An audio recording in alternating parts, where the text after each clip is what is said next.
Mark Kotsay recently compared New A's starter Kyle Muller to Madison Bumgarner, and I had to do some research on that one. Do they actually comp? We're going to talk about that today on Locked On A's. How's it going, A's fans, and welcome to episode 533 of the Locked On A's podcast, part of the Locked On Podcast Network, your team every day. I'm your host, noted baseball fan Jason Berg, and on today's show, we're talking about Kyle Muller. Does he comp well, or comp favorably, or comp at all to Madison Bumgarner? And then we're going to talk about a different player that he also comps, I think, more closely with personally, but we're going to talk about both of those in today's show. And then a little bit later on, we're going to talk about Cristian Pache. I got some more thoughts. There's another article written in the Chronicle about Cristian Pache and why this is a big offseason or a big spring training for him. And I've got some thoughts as to the reasoning behind some of the quotes that were given to the Chronicle.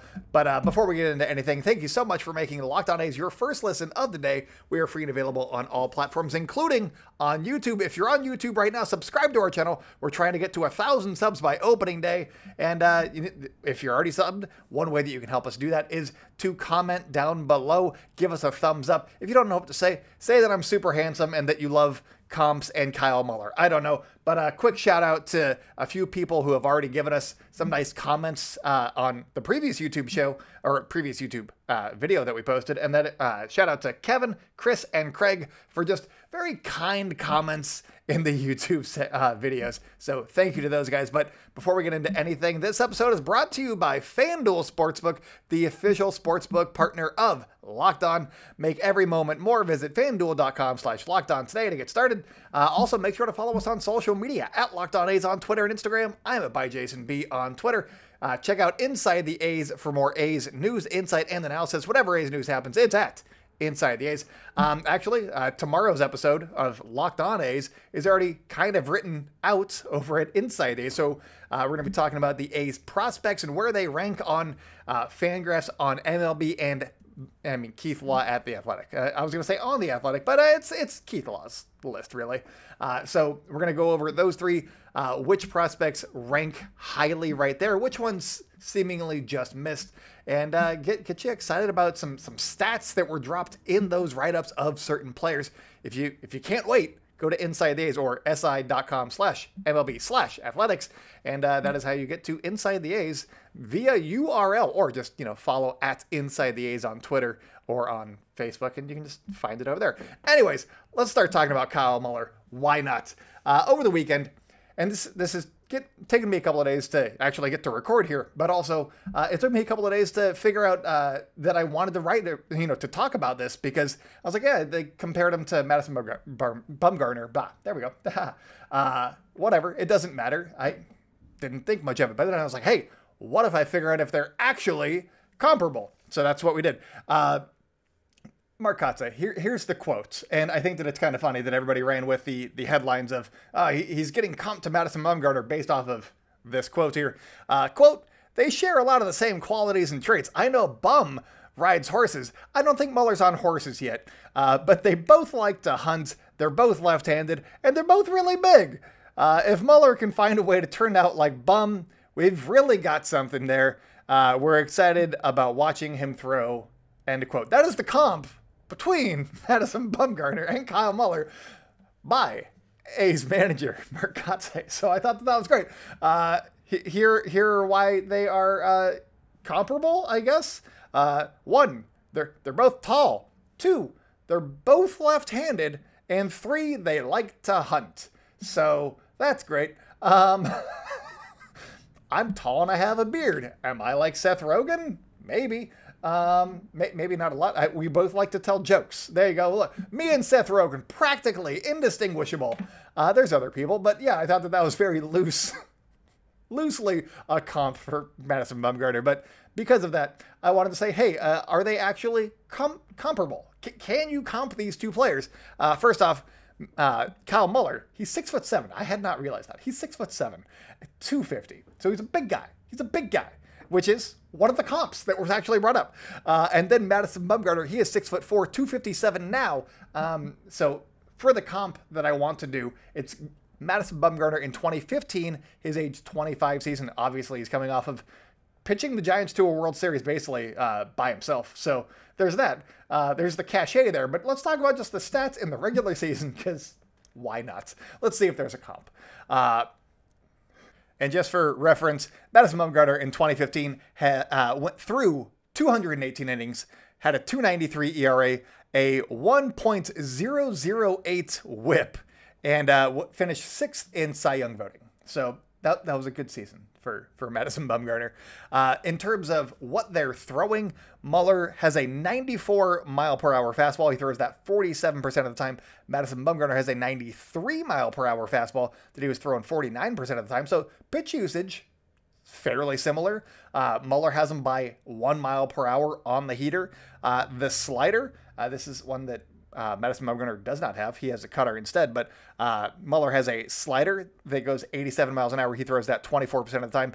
He also has a curveball that is 81 miles an hour and a change that is 88 miles an hour. Those are at 20 and 10% respectively. And then Madison Bumgarner, he had an 87 mile per hour cutter and a 77 mile per hour curve. So that curve, big drop off, 4 mile per hour difference between those two curveballs.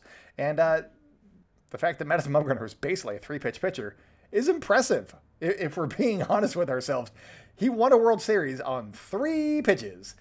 So good for him, I suppose. The big difference between the two guys, though, it's not stuff or 7 pounds or 3 inches or whatever. It's command. Because Madison Bumgarner, back in these days, back in 2015, had excellent command. He was in the 94th percentile in walk rate, and he had a 4.5% walk rate at that point. So very, very good walk rate. Muller, so far, he hasn't had that same command by like at all. So he walked 12.9% in 2021 and 13.6% in just 12 innings last year. So there's a big drop off, I would say, between those two. So as of right now, granted, Kyle Muller doesn't have that. He has under 50 innings in the big leagues, whereas Madison Bumgarner has, he had a full resume to this point in his career, and it's kind of what's gotten him to this point, I think, is the resume that he had accumulated up until 2015, and then also including 2015. So it's a weird comp, just based off of stats and all of that stuff. But I do think that there is one pitcher that has had more recent success than Madison Bumgarner, and I think that this mystery pitcher and Kyle Muller share a lot more similarities than Bumgarner and Kyle Muller. So we're going to talk about that guy here in just 1 second. Today's episode is brought to you by FanDuel. The midway point of the NBA season is here, and now is the perfect time to download FanDuel, America's #1 sportsbook, because new customers get a no-sweat first bet up to $1,000. That's bonus bets back if your first bet doesn't win. Just download the FanDuel Sportsbook app. It is safe, secure, and super easy to use. Then you can bet on everything from money line to point scores and 3 pointers drained. Look at me knowing about basketball and the 3 points. Plus, FanDuel even lets you combine your bets for a chance at a bigger payout with the same game parlay. So don't miss the chance for your no sweat first bet up to $1,000 in bonus bets when you go to FanDuel.com/lockedon. That's FanDuel.com/lockedon to learn more. Make every moment more with FanDuel, an official sports betting partner of the NBA. Welcome back to the Locked On A's podcast. If you guys are enjoying the show, make sure to subscribe wherever you like to hear podcasts. Make sure to subscribe to our YouTube channel because that thing is growing. We are so close to 1,000 subs. If you found this randomly, please subscribe and keep watching. But, subscribe. It really helps grow the podcast, and I thoroughly appreciate everybody who has subscribed and everybody that listens and comments. It's wild that people listen to me for my baseball takes and, do all that. So still very humbled by the reception that I receive in the comments most days. Some days when I'm talking about like Howard Terminal, people don't like me as much. But generally, people enjoy that I like this team. And so it keeps me going. Thank you so much. But let's talk a little bit about the comp that I do think could actually ring a little bit closer to home for Kyle Muller and how we could actually end up like this pitcher. So let's get into that.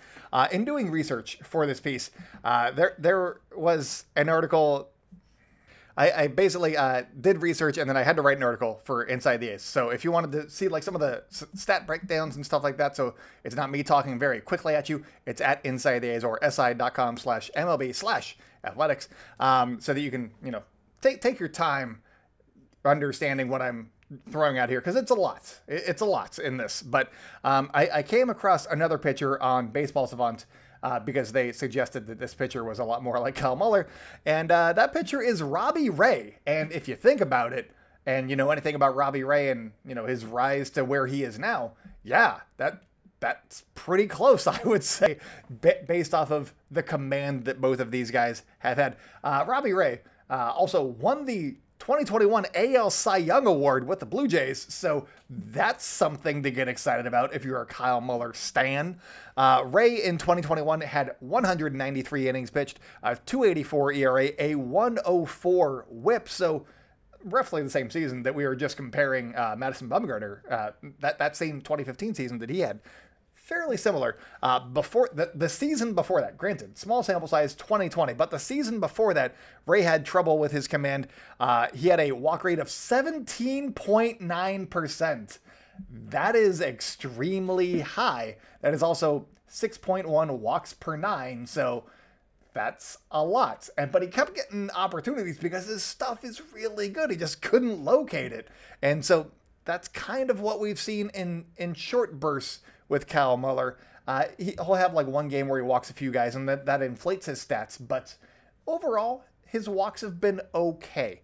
In the minors, Muller has 3.8 walks per 9, so that's not bad. I mean, obviously you'd like it to be a little bit closer to 3, but 3.8, that'll play. That's still almost half of what Robbie Ray had in 2020, and he still had a job. So there's that. Ray, in between 20 and 21, he worked on his mechanics. He bulked up a little bit, and he also operated, this is a callback to last episode when we talked about Ken Waldichuk, he operated with a perfect tunnel. So I'll explain what that is very quickly. We did a whole episode on it last episode, so go check out me talking about tunneling and Ken Waldichuk, because I thought it was interesting, and that video needs more views, so go do that. But the last show we talked about that.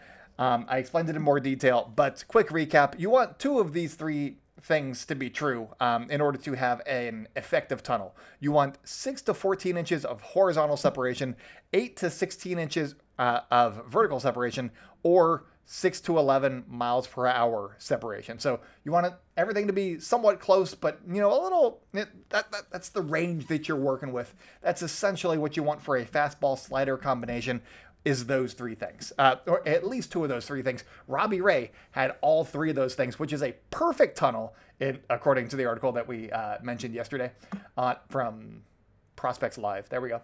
I was like, Pitcher List. No, Prospects Live.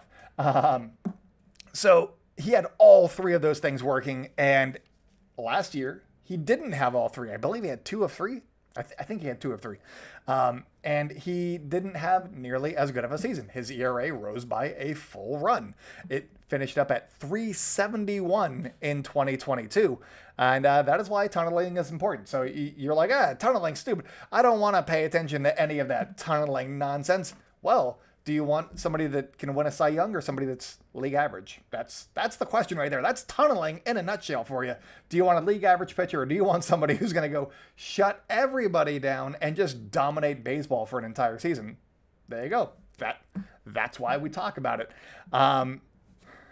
So in talking about Robbie Ray and his perfect tunnel, we're going to talk a little bit about Kyle Muller and where he is at in trying to achieve just an effective tunnel, which is 2 out of those 3. And then a perfect tunnel is 3 of those 3. He nailed the velocity part. I'll say that. The velocity separation is good. It's at 7.3 miles per hour of separation. That's good. You want it between 6 and 11 miles per hour. So he's right in that range. He's doing very, very well. So he's got 1. And that's actually the only one that he has, because horizontally, he is 1.5 inches short of the minimum. And you want between 6 and 14. He is at, I believe, 4.5. So he needs to get a little bit going up there, or both, either or both, or maybe an and. Vertically, he is 1.5 inches short, past the maximum. So he's 1.5 inches short on the horizontal axis. He's 1.5 past the horizontal max or the vertical maximum. So if he could figure that out, he could be working with a pretty good tunnel. I don't know that his stuff, as baseball people say it, is as good as Robbie Ray's, but if you got a perfect tunnel, your stuff's going to play up. Guys that don't have great stuff. Was it Tony Gonsolin, I think, was somebody that was mentioned in this article. Guys that have like okay stuff, but they have very good tunneling, and all of a sudden their stuff plays up, and they're really effective pitchers. Could he just be Tony Gonsolin? Sure, that'd be great. Give me Tony Gonsolin. That'd be wonderful. I just think that he's very close right there. And if they can figure out, and maybe that's part of the reason why Mike McCarthy, the new bullpen coach, was brought in, is to find those little tweaks so that the A's can tunnel more effectively and come up with little ways to make guys a little bit more effective moving forward. And that is why I want to talk to Mike McCarthy so bad. I just want to know what he's doing. Like, what you doing, Mike? How you making the team better? Because I'm very intrigued as to what he's doing, because I assume it's stuff like this, is making Kyle Muller go from, he doesn't have a good tunneling system to, wow, he's now pitching like Robbie Ray, and what a steal for the Oakland A's. That's what I think that Mike McCarthy's up to right now. So, Mike McCarthy, come on down. I'd love to have you on the show. Anyways, coming up on the show, we're going to be talking about Cristian Pache and some stuff that A's coaches said that I thought was a little silly. Regarding his tenure with the A's, potentially coming to an end, maybe. I don't know. We're going to talk about all that here in just a second, so just stick around. Welcome back to the Locked On A's podcast. If you guys are enjoying the show, make sure to subscribe wherever you like to hear podcasts. Follow us on social media at Locked On A's on Twitter and Instagram. I am at ByJasonB on Twitter. Check out Inside the A's for more A's news, insight, and analysis coming your way whenever A's news happens. It's at Inside the A's. Also, just check out Inside the A's on Twitter at Inside the A's, si.com/MLB/athletics. That is how you find the website, which is a good thing to be able to know, I guess. But let's talk a little bit about Cristian Pache. Matt Kawahara of the Chronicle wrote about Cristian Pache and why this is a big spring for him. And undeniably, big spring for him because he's out of options. That means that it's a big spring for anybody who's out of options.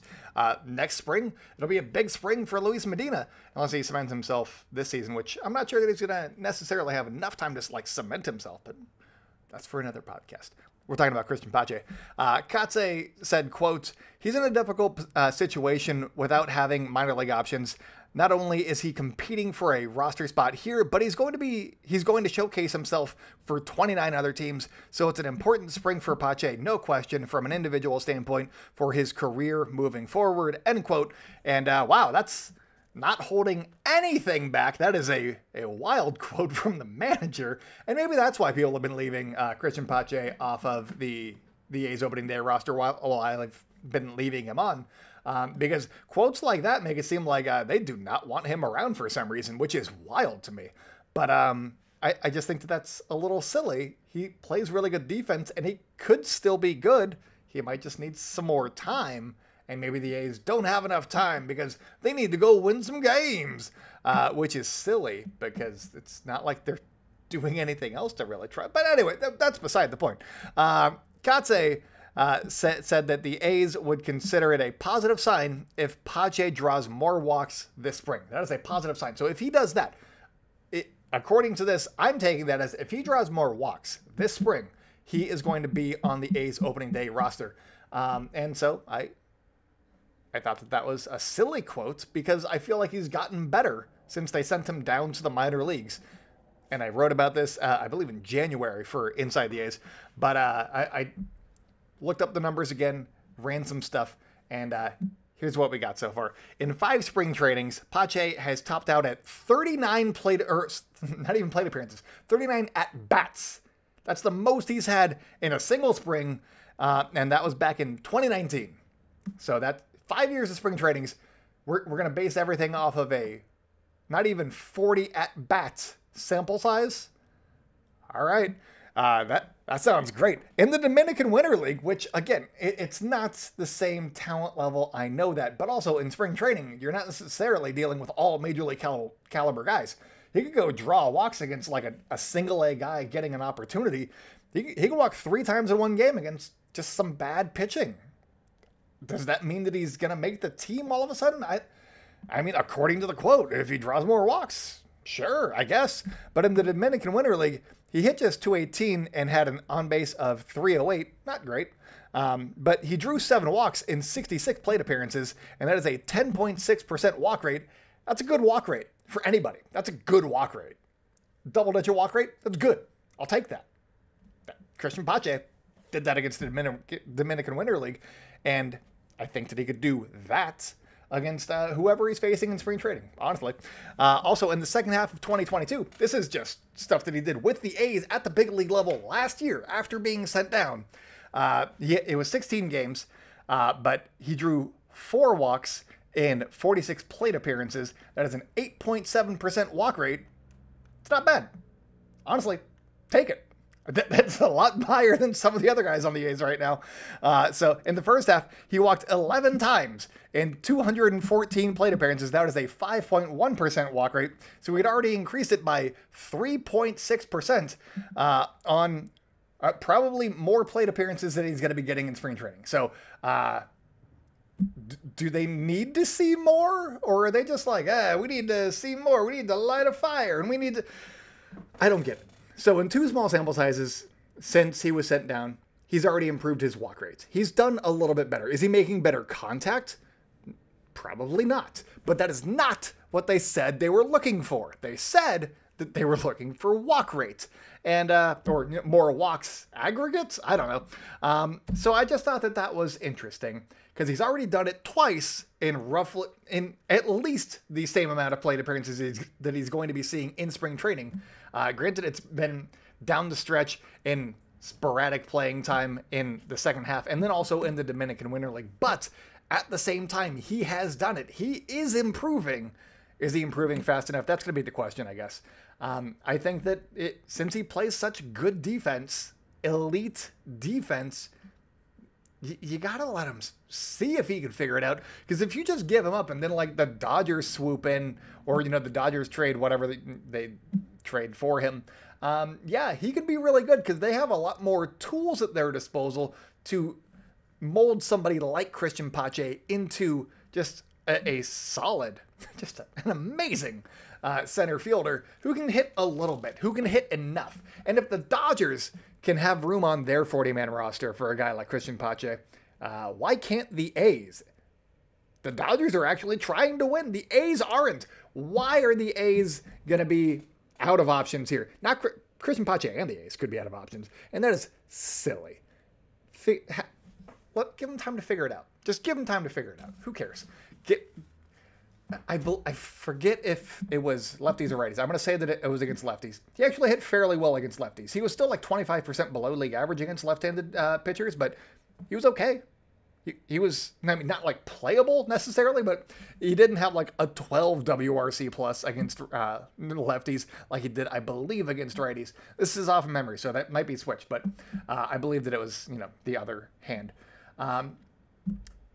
Play him in a platoon with somebody and have him figure it out. Have him platoon with Seth Brown. That'd be a nice defense. You got Pache in left, you got Ruiz in center. I'm just removing, doing the positions. I'm not doing, where they might actually play, but because I have Seth Brown in left field. Then you got Ruiz in center, and then you got Ramon Laureano in right. That's a pretty good defense. That's a good defense right there. Just let him play. Just let him play.